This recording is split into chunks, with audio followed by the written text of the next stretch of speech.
les sénatrices, bonsoir messieurs les sénateurs. Alors je vais commencer par quelque chose au risque de ne pas vous choquer. Emmanuel Macron n'est certainement pas vacciné lui-même. Et ça a été martelé dans les médias par un ex-élu de la République, Jean Lassalle pour ne pas le citer. Et moi j'ai eu la démarche d'essayer de faire en sorte que Jean Lassalle donne les preuves, puisqu'il disait qu'il avait des preuves et qu'il les donnerait si on lui demandait. J'y ai pas réussi, mais en partie quand même un peu, puisqu'aujourd'hui j'ai un constat d'huissier où Jean Lassalle reconnaît qu'il a les preuves et qu'il les donnera si le président de la République porte plainte contre lui. Bon, je pense qu'il y a peu de chances que le président... Alors ça peut paraître anodin, mais pour moi c'est le plus important. Je pense que c'est central dans ce que nous vivons aujourd'hui, parce que si nous avons vécu toutes ces horreurs, c'est à cause de décisions politiques. Et si nous voulons en sortir aujourd'hui, pour retrouver une certaine forme de justice, de liberté, ça ne pourra être que par des décisions politiques. Donc ces décisions que vous pouvez prendre vous, avec notre aide, puisque nous, bien sûr, différentes associations, maintenant on est là, on est sur le terrain, on engage des actions, mais ça ne suffira pas si derrière, en fait, c'est pas le politique qui répare tout ce qui a été détruit dans ce pays depuis des années. Là où c'était extrêmement grave, c'est que, en fait, c'est lui qui a décidé de tout, et surtout qui a, par exemple, suspendu des femmes et des hommes dans notre pays pendant 2 ans sans salaire. Qui aurait pu croire qu'on pourrait vivre une horreur comme ça? C'est-à-dire, imaginez de mettre des femmes et des hommes sans salaire. Il y a des gens qui se sont suicidés, il y en a qui ont tout perdu. Moi, j'avoue que je n'ai pas reconnu mon pays quand je me suis rendu compte de ça, et que j'aurais aimé qu'il y ait beaucoup plus de gens dans la rue ou ailleurs, dans les différentes assemblées, pour dire mais non, c'est juste pas possible. Voilà. Ce que je voulais vous dire, c'est qu'à Verity France, comme Mélodie pu le constater, nous depuis 2 ans maintenant on se bat, et on a commencé très tôt à dire écoutez, nous ne sommes pas médecins, mais nous recevons des témoignages, et effectivement on a commencé par simplement nous traiter de complotistes. Je pense à Frédéric Beltra par exemple, qui a vu son fils mourir dans son salon, vacciné le matin, décédé le soir, à qui on a commencé à dire que c'était une allergie aux cacahuètes, sauf que les médecins avaient l'habitude de gérer ce genre de problèmes, qu'il avait déjà eu des problèmes, que lui-même savait ce qu'il devait manger ou pas manger, et que là, les médecins, le soir même, n'ont rien pu faire. C'est-à-dire que tout est emballé, et que ce jeune de 23 ans est simplement mort, alors que les médecins n'ont rien pu faire pour le sauver. Aujourd'hui, il y a une décision judiciaire qui a été ordonnée. Il y aura une expertise médicale. C'est-à-dire que les choses évoluent. C'est-à-dire qu'il y a 2 ans, on lui disait non, circuler, il n'y a rien à voir, c'est la cacahuète. Il y a une décision judiciaire. Je pense aussi à Eva Musso. C'est une femme d'une 30aine d'années qui est décédée. C'est pareil, on a traité sa maman, on l'a traînée dans la boue pendant des mois et des mois. Il y a une autopsie qui vient de conclure que le décès de cette jeune femme de 30 ans est bien lié au vaccin. Bien sûr, dans les médias, personne n'en parle. Et on entend encore il y a quelques jours le ministre de la Santé vanter le nouveau vaccin, dire que c'est un nouveau vaccin, plus sûr que l'ancien, qui a 3 ans d'années de recul. Donc vous voyez, c'est un nouveau vaccin. Dans la même phrase, il dit des choses complètement incroyables. Donc moi, là, j'ai déjà une première question à vous poser, c'est-à-dire que je crois que demain, il y a les questions au gouvernement.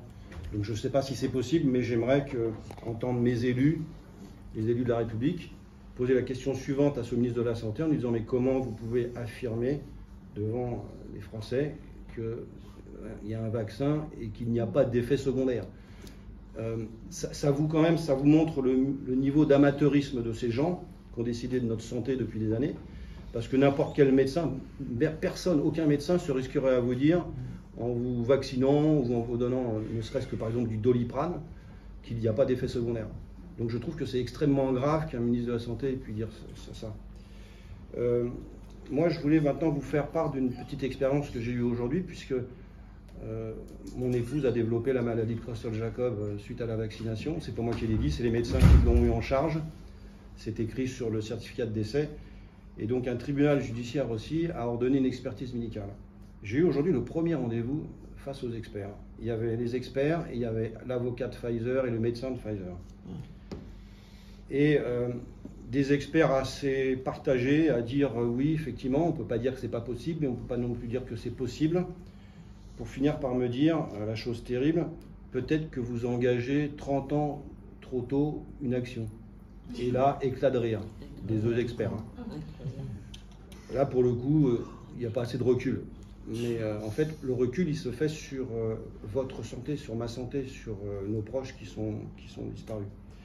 J'ai trouvé... Alors pourquoi je vous dis ça? Parce que je pense que vous devez absolument, vous en tant qu'élu, faire pression sur les experts, sur les médecins, sur les politiques, pour que tout simplement, ils se mettent un petit peu à réfléchir, à se poser des questions, plutôt que de dire non, c'est pas possible, de se dire, et si c'était possible? Parce que est-ce qu'on va attendre, je ne sais pas, quelques années pour finalement dire, ben oui, comme on le sait maintenant pour les myocardites, ah bah oui, ils avaient raison, finalement, ça déclenche des maladies à prion.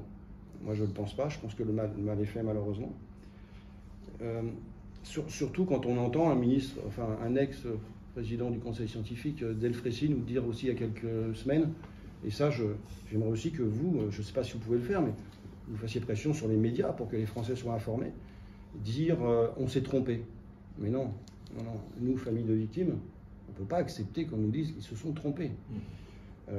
Pour finir aussi par vous dire, oui, alors on sait, ça ne protège pas la transmission, et j'ai moi-même alerté le ministre de la Santé à l'époque, Olivier Véran, pour lui dire que ça ne protège pas la transmission. Et ils ont continué de vacciner. Donc finalement, je pense que, tout à l'heure j'ai entendu le terme complotiste, je crois que finalement maintenant on commence à découvrir vraiment qui sont vraiment les complotistes. Tout ça c'est extrêmement grave, parce que, comme l'a dit Mélodie tout à l'heure, voilà, quand un expert peut se permettre de dire, oh, bon, finalement, sans utérus, c'est pas très grave. Moi, j'ai entendu tout à l'heure un des médecins experts me dire, ah, mais vous savez, c'est normal, il y a des effets secondaires, mais on ne peut pas tous les connaître maintenant. Ça se passe comme ça avec n'importe quel vaccin, n'importe quel médicament. Mais non, en fait, ça ne se passe pas comme ça. Et je crois que vous ne devez plus laisser ces gens-là s'exprimer comme ça n'importe comment. Parce que c'est grave. Alors, moi, je voudrais aussi, j'ai une deuxième question à vous poser. Où en est la commission de l'OPEPS, pour laquelle nous avons été entendus il y a plusieurs mois ici au Sénat? J'ai moi-même eu une conversation avec Cédric Villani par téléphone, qui a été enregistrée. Je l'assume totalement, parce que j'ai vraiment pas confiance dans ces gens-là. Et il m'a dit quand même qu'à l'époque, il avait lui-même alerté le gouvernement sur les effets secondaires, et que le gouvernement, finalement, à l'Élysée, ils étaient très embarrassés. Vous voyez, en fait, ils étaient juste très embarrassés. Il m'a expliqué aussi qu'ils se sont rendus compte très vite qu'il y avait des problèmes sur la vaccination pour les femmes enceintes.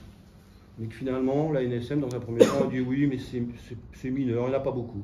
Pour finalement, quelques mois plus tard, se rendre compte que c'était finalement plus grave que ça et faire un signalement. Combien de femmes enceintes ont été vaccinées et ont eu des effets secondaires? Combien de bébés sont peut-être certainement décédés à cause de cette vaccination? Donc aujourd'hui, je vous parle de vie humaine.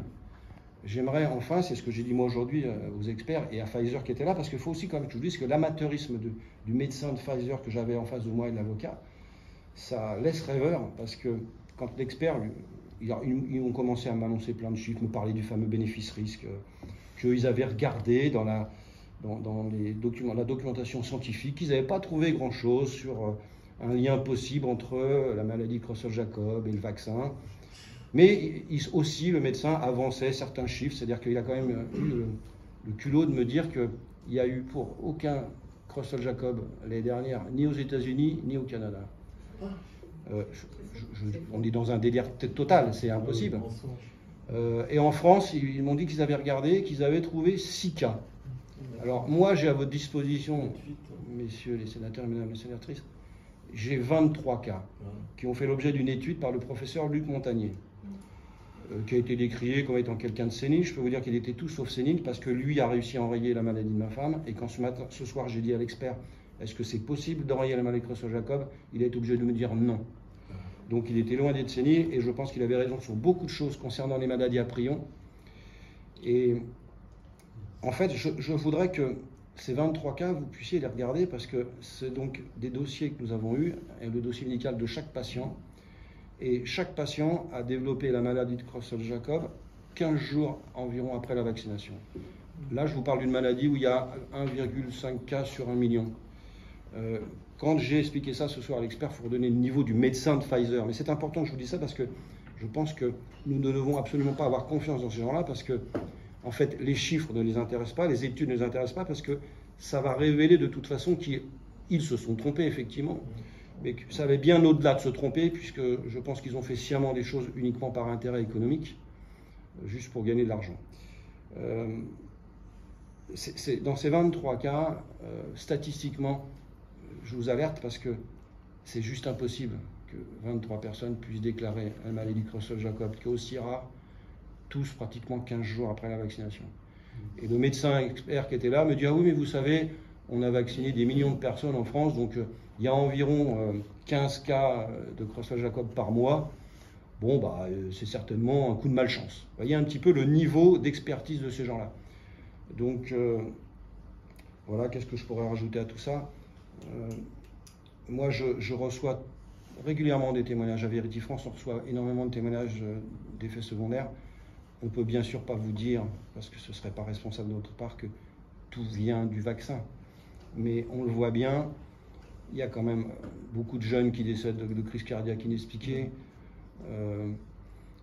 Quand on entend, encore une fois, M. Delfrécy qui dit « bon, on s'est trompé », je crois qu'il serait temps maintenant que élus, journalistes, responsables politiques se mettent autour d'une table et que vous arriviez à nous obtenir une commission d'enquête sur ce qui s'est passé dans ce pays pendant 2 ans. Voilà.